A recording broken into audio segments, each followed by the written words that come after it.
everybody. In today's video, I'm going to be teaching the DBT skill, Dear Man, Give Fast, hopefully in 10 minutes or less. I say hopefully because typically in like an individual or group setting, this skill takes me probably a solid 20 to 30 minutes just to present and talk about, and that's not even going over like a detailed example. So here we go. We're going to hit the ground running. Ready? So what is DBT's Dear Man, Give Fast skill in the first place? Well, it's a communication skill.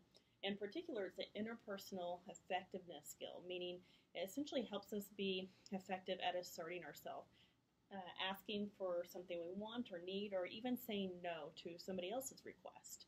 So, okay, here we go. This skill is best remembered using this lovely acronym. If you're familiar with DBT, who loves acronyms, right? Dear Man, Give Fast. They are broken up into what and how skills. So literally what you're going to be saying, what's going to be coming out of your mouth when you're talking to another person, as well as how you're going to say it. So the dear is the what piece, and then the man, give, and fast over here are the how skills. So how we say it in order to do three things. Keep with our goal, get our goal met, right? Essentially what we're asking for, what we're needing, or what we're saying no to. Keeping with the relationship, so leaving the situation where both me and the other person feel good about it. And then last but not least, the fast skill. So that's keeping with our self-respect. Okay, so leaving the situation with our self-respect intact, our sense of self-worth intact, right? So that's the overview. Okay, so now let's break down each piece here, each acronym. So the DEAR. So again, this is what we're going to be saying, literally step by step, what's going to be coming out of our mouth. The D is describe. You can think of this as kind of setting the stage for the other person. So that way you two are on the same page and they even know what the heck you're about to say, about to talk about. Okay? So let's give a hypothetical example. Let's use, say, something maybe like, oh, here we go. Asking a boss, a higher up for a raise, right? Somebody who can actually give you that raise. So what would that describe look like, for example? Well, it's just the facts of the situation, giving them that foundation. So it might be something like, I've been working here for 2 years, and I haven't received a raise in that time. And all of my performance reviews since starting here have been rock solid. They've always been positive. My supervisor always has awesome things to say. That's the describe, right? Just the facts, no judgments, just describing the situation, laying that foundation. The E, the express. This is where we express our thoughts or feelings about the describe. Okay, what's really important here is that we use I language. So, for example, I think or feel blank because of blank.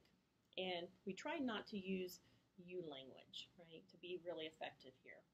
So going back to that asking for a raise example, that might look like something as simple as, I believe I deserve a raise.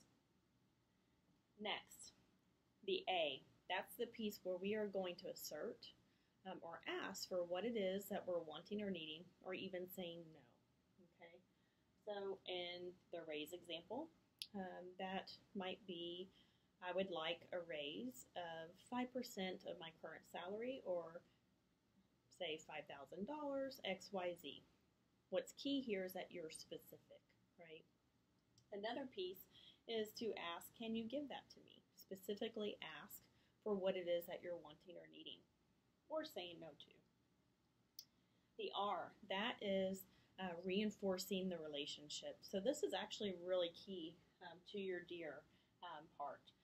Essentially what this piece is about is telling that person, really highlighting for them what they get from giving you what you're asking for, what you're saying no to. How does it benefit them? What's in it for them?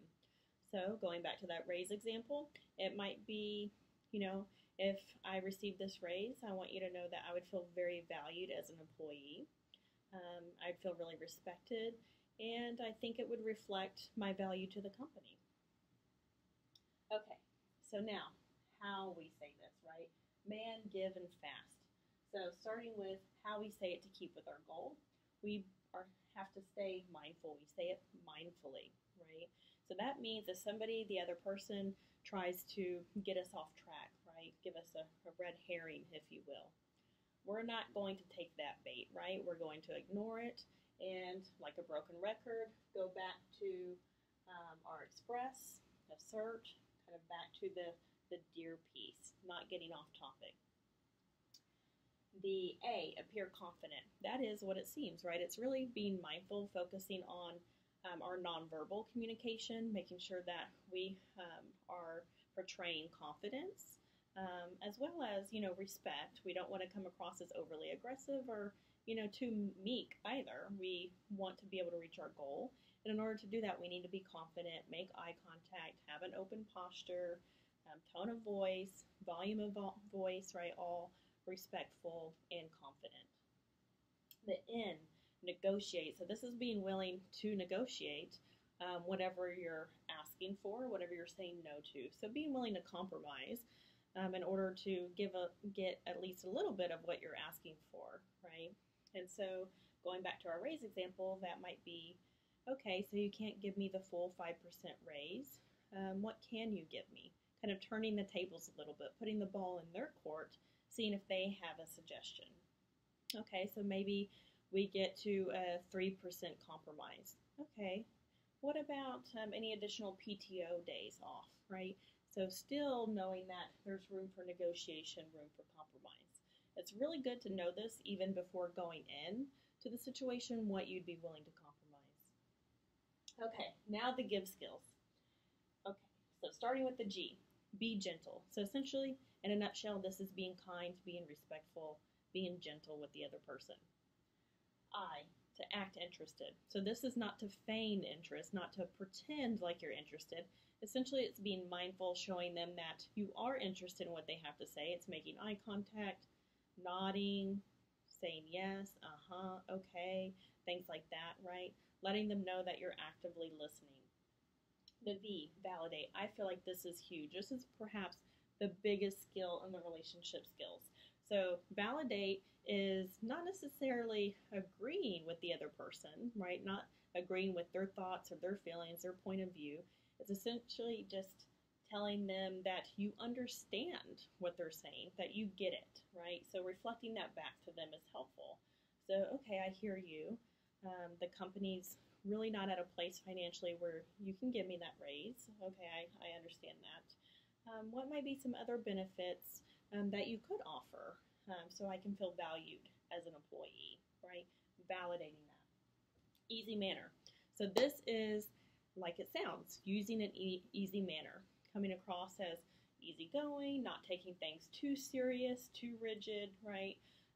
Using a sense of humor, kind of just that at ease kind of feeling. So those skills help us keep with the relationship. Now, last but not least, those fast skills. F, be fair. So this is being fair not only to the other person, but to yourself, right?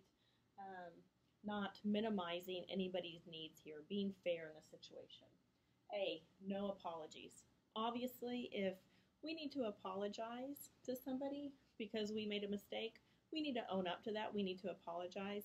What we're talking about here is not over-apologizing. So not starting our assert off with, knock, knock, I'm sorry, I hate to bug you, but do you have time to check in right now?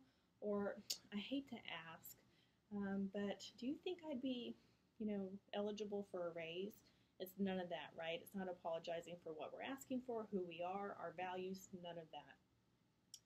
That leads us into stick to your values. So that means, like it sounds, sticking to our values. So not compromising what's really, really important to us in order to meet somebody else's needs, right? We're not going to play that game, okay? So it's prioritizing what's our top values and kind of sticking to our guns, if you will, around that. Finally, to be truthful. So again, as it sounds, it's to be honest, be truthful, not lying, not trying to snake your way around things or be manipulative. It's being honest to yourself and the other person, so that way you feel good leaving the situation. Okay, oh my gosh, you guys, I think I did it. We're just under 10 minutes, so that is a super high overview of the DBT skill, Dear Man Give Fast. I hope you enjoyed it and got something from it. Bye-bye.